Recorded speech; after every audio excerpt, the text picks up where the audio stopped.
आनंद होतो तुम्हाला? मला अतिशय आनंद आहे। मी खरं म्हणजे रणदीप हुडाजींचं मनापासून अभिनंदन करेन की त्यांनी सावरकरांवर, स्वातंत्र्यवीर सावरकरांवर सत्य सांगणारा सिनेमा समोर आणला। कारण इतिहासाने आणि विशेषतः काँग्रेसी इतिहासकारांनी आणि लेफ्टिस्ट इतिहासकारांनी सर्वात जास्त अन्याय जर कुठल्या एका स्वातंत्र्य सेनानींवर केला असेल तर ते स्वातंत्र्यवीर सावरकर होते।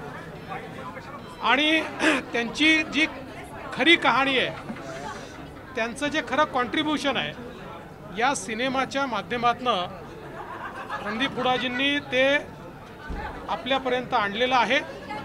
आणि मला आज याचा अधिक आनंद आहे की हिंदीमध्ये रिलीज झाल्यानंतर लोकांना तो आवडत असताना त्यांनी मराठीमध्ये देखील तो आणला। मराठी माणसाकरता स्वातंत्र्यवीर सावरकर एक असं स्वप्न आहे की जे प्रत्येक मराठी माणूस पाहतोच।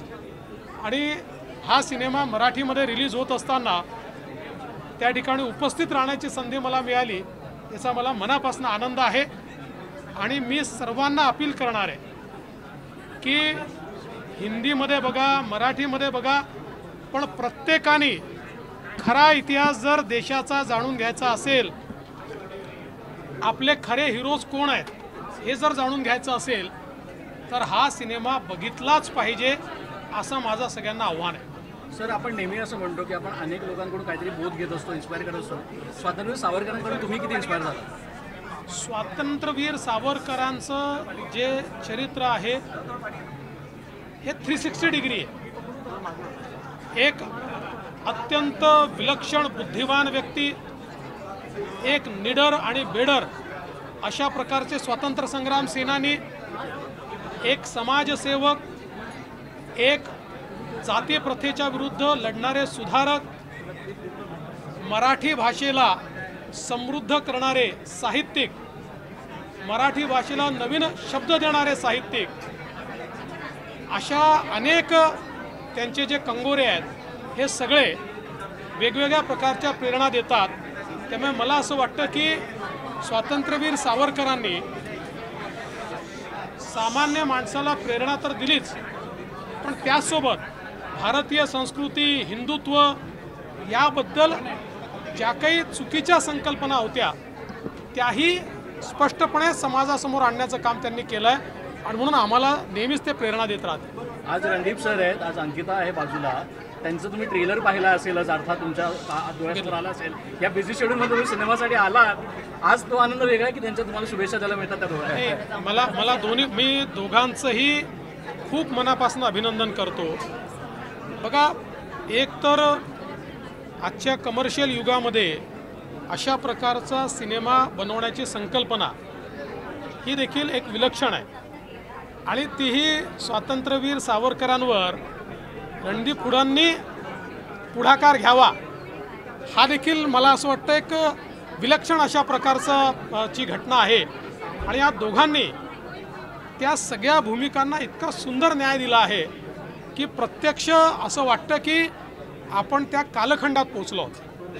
अतिशय इम्पॅक्टफुल ज्याला आपण म्हणू शकतो तशा प्रकारचा हा सिनेमा आहे। बरोबर सर, एक महत्त्वाचं म्हणजे तुम्ही एक स्वतः गृहमंत्री आहात। स्वातंत्र्यवीर सावरकरांमध्ये असे कुठले डिफेन्सचे त्यांचे गुण आहेत जे आपल्याला व्यक्तीच्या भावतात आणि जे तुमच्या वाचनामध्ये आलेले आहेत? मी सगळंच त्यांचं वाचलेलं आहे। मला असं वाटतं की त्यांना काही शब्दांमध्ये त्यांची व्याख्या करणं, डिफाईन करणं अतिशय कठीण आहे। त्यांचे जातीउच्छेदक निबंध जर आपण बघितले तर त्यांनी जातीप्रथा का आली आणि त्यांनी कसा आपला नाश केला आणि ती कशी दूर केली पाहिजे याबद्दल त्यांचे विचार हे विलक्षण आहेत। विज्ञान अधिष्ठित त्यांनी जे लेखन केलेलं आहे, जीवनामध्ये कुठलीही गोष्ट, धर्म असेल किंवा विचार असेल, याच्या पाठीमागचं विज्ञान काय आहे आणि ते विज्ञान संपल्यामुळे आम्ही कसे गुलाम झालो या संदर्भात त्यांनी जे विचार मांडलेले आहेत, मला असं वाटतं सगळंच प्रेरक आहे।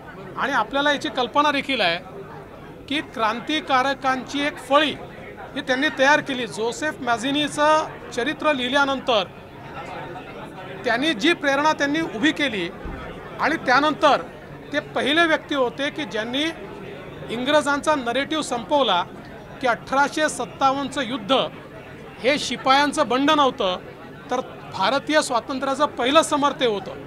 त्यामुळे काउंटर नरेटिव्ह हा कसा उभा करता येतो हे देखील त्यांनी आपल्याला शिकवलं.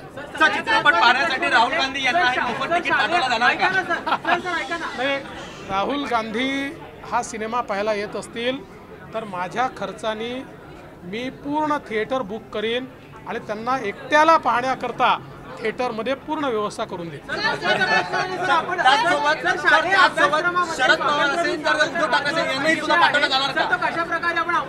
आहेच.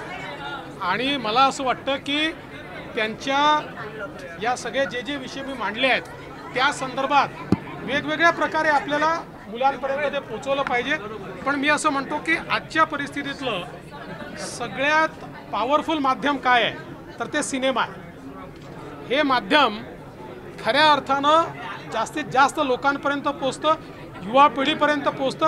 आणि म्हणून आमचा हा प्रयत्न असेल की आमच्या युवा पिढीने हा सिनेमा बघितलाच पाहिजे. सर इसके पहले आर्टिकल 370 बना, अभी वीर सावरकर जी पर मूवी बनी, इसके बाद द साबरमती रिपोर्ट आने वाला है. ऐसे हिस्टोरिकल पर मूवी बन रही है, लोगों को अवेयरनेस आ रही है लोगों के सामने. आपको क्या लगता है कि ऐसे कुछ चीज़ मिसिंग हो रहा है जिस पर स्टोरी आगे मूवी आनी चाहिए? देखिए, मैं एक ही बात कहना चाहता हूँ कि एज अ सोसाइटी हम लोग इवॉल्व हो रहे हैं और एक प्रकार से जो सांस्कृतिक पुनर्जागरण देश में प्रधानमंत्री मोदी जी के नेतृत्व में शुरू हुआ है उसमें आज सब लोग बोल्डली अपनी सच्चाई को सामने रखना चाहते हैं. हम लोगों ने अंग्रेज़ों का इतिहास पढ़ के और मैक्स मुलर का इतिहास पढ़ के अपने हीरोज़ को भुला दिया. मानो हमारी सभ्यता ये अंग्रेज़ों के कारण आई. इस प्रकार की हमारे मन में भी एक संकल्पना तैयार हुई.